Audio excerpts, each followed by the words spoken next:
Bonjour et bienvenue dans l'émission Le Tête-à-Tête décideur consacrée aujourd'hui au bouleversement du secteur du recrutement. Alors aujourd'hui, le monde du recrutement et de la RH est partagé entre processus traditionnels et de nombreuses initiatives innovantes. La volonté aujourd'hui est de trouver des outils qui couvrent les besoins traditionnels tout en intégrant des solutions novatrices. Alors c'est un enjeu important pour les entreprises lorsque l'on sait que 80 et 90% des candidats rencontrés sont finalement pas exploités par les entreprises. Il faut clairement changer de paradigme, optimiser les bases candidats CVTech et améliorer le partage de l'information. Avec nous pour nous accompagner aujourd'hui, Antoine Détis, CEO de Tool for Staffing. Bonjour. Bonjour. Merci d'être avec nous. On va peut-être faire un état des lieux avec vous pour commencer du secteur du recrutement qui, on doit le dire, est sans cesse en effervescence ces derniers temps. C'est ça. En fait, si on devait le résumer aujourd'hui, je dirais que le recrutement aujourd'hui est un petit peu tiraillé entre deux extrêmes. D'un côté, c'est quelque chose qui repose, c'est un domaine qui repose sur des processus, des concepts qui n'ont pas beaucoup changé depuis 20 ou 30 ans. Je pense au CV, au format des entretiens, au processus de sélection. Ce sont des concepts qui ont fait leurs preuves, mais on voit bien leurs limites aussi aujourd'hui. Et de l'autre côté, il y a une multitude de nouvelles solutions qui arrivent sur le marché, de startups qui se lancent, avec beaucoup de promesses.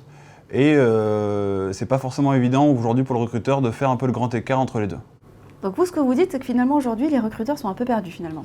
Mais ils sont un petit peu perdus parce que d'un côté, ils doivent quand même faire le job, c'est-à-dire s'occuper du recrutement qu'ils ont au jour le jour. Et de l'autre côté, ils sentent bien qu'il se passe des choses et qu'il va falloir intégrer des innovations. Seulement, ils n'ont pas forcément le temps ni le créneau pour le faire. Ils vont devoir arriver à gérer entre ce jour le jour et penser à moyen ou long terme comment repenser un peu leur recrutement. Et précisément, c'est difficile finalement de tester des nouvelles innovations pour ces recruteurs quand on manque de temps et qu'on a la tête dans le guidon. Si vous voulez, exactement. C'est-à-dire que c'est typiquement un domaine où on est un peu dans la problématique reculer pour mieux sauter. Ils n'ont vraiment pas le temps de penser au moyen terme et surtout, ils ont une offre en face qui est extrêmement importante. Aujourd'hui, on l'a vu, vous l'avez dit vous-même, c'est un secteur qui est en pleine effervescence. Il y a des startups qui se lancent toutes les semaines. Les recruteurs sont très sollicités. On leur promet beaucoup de choses, ils ont un petit peu du mal à séparer le bon grain de livret, surtout dans le domaine de la tech où on sait quand même en toute sincérité il y a beaucoup de fausses bonnes idées, beaucoup d'effets de mode, beaucoup d'effets d'annonce. Aujourd'hui on parle beaucoup d'intelligence artificielle, de chatbot, de matching automatique, de marque employeur. Ils ne savent pas vraiment aujourd'hui ce sur quoi ils vont devoir se focaliser. Alors je vais rebondir sur ce que vous venez de dire.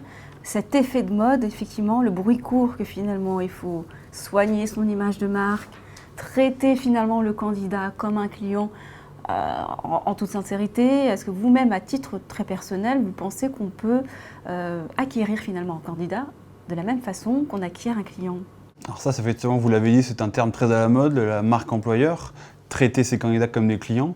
D'où ça vient? Ça vient tout simplement d'un monde du recrutement qui est un peu en pleine mutation. Aujourd'hui, il y a beaucoup de secteurs d'activité où c'est de plus en plus dur de trouver des candidats. Avant, les candidats arrivaient peut-être la langue pendante et demandant n'importe quel travail, peu importe combien c'était payé. Maintenant, c'est eux qui décident combien ils sont payés, ce qu'ils veulent faire, comment ils veulent le faire.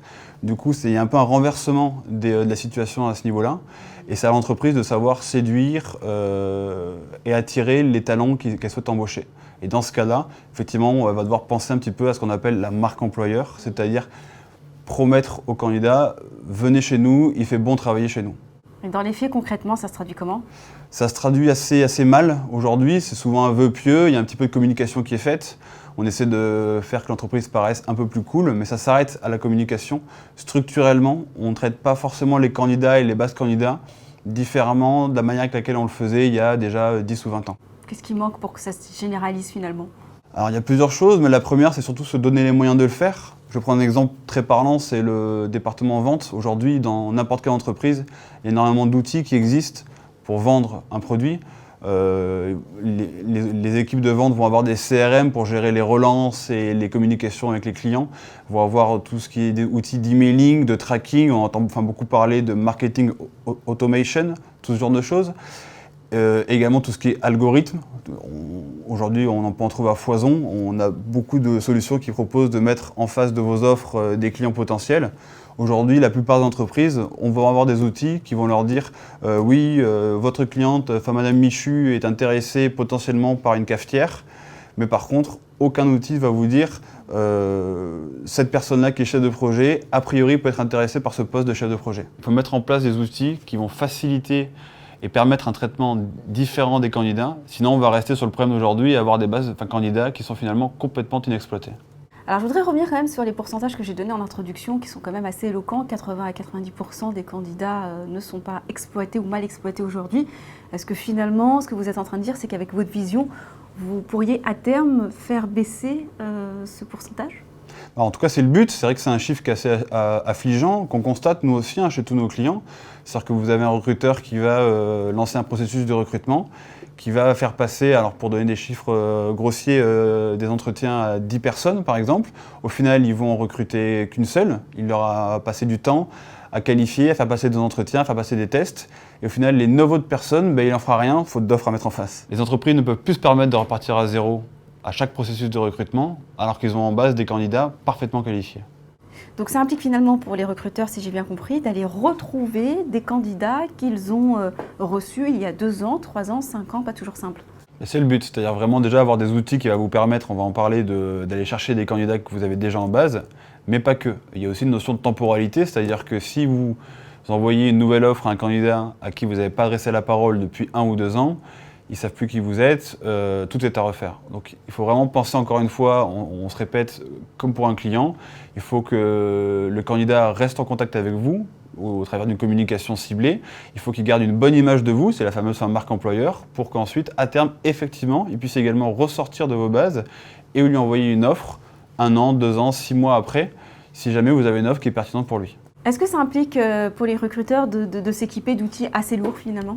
Pas forcément, parce qu'encore une fois, c'est des outils qui existent et qui ont été pensés depuis très longtemps côté vente. Et nous, par exemple, chez Tool for Staffing, c'est vrai qu'on les a vraiment installés côté candidat, c'est notre vision des choses. On propose des modules qui sont somme toute assez simples, avec notamment la possibilité de les choisir à la carte, c'est-à-dire que vous allez vous sélectionner uniquement les modules dont vous avez besoin. On va vous conseiller également, parce que entre 2 entreprises, les besoins ne sont pas les mêmes, pour vous permettre d'installer quelque chose d'assez évolutif et qu'on va vous installer progressivement une nouvelle manière de traiter vos candidats. Et sincèrement, les retours sont assez positifs et la mise en place est relativement assez simple. Vos projets et perspectives d'avenir ?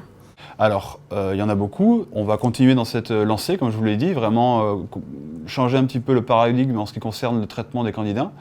Et après, là où on voudrait vraiment aller plus loin aujourd'hui, c'est la question, elle est très simple, c'est aujourd'hui, je suis un recruteur, j'ai un candidat, j'ai pas d'offre à lui mettre en face. Est-ce qu'il n'existe pas quelque part dans l'univers une entreprise qui aurait besoin de ce candidat-là ? Donc le but, ce serait vraiment de penser à un réseau intelligent qui mettrait en relation les entreprises, les recruteurs, les candidats, pour fluidifier un petit peu ces échanges-là. Les candidats, du coup, eux, optimiseraient un peu les entretiens qu'ils pourraient faire passer. Les recruteurs, eux, pourraient enfin placer les candidats qu'ils ont sur les bras. Et les entreprises auraient accès à une base candidats beaucoup plus qualifiée et importante, ceux à laquelle ils ont accès aujourd'hui. Du coup, c'est un nouveau projet.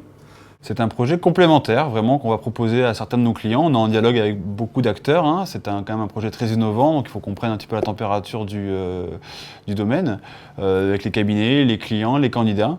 Mais effectivement, voilà, nous, la vision d'avenir qu'on a, c'est qu'il va falloir changer la manière avec laquelle les candidats sont traités aujourd'hui en base de données.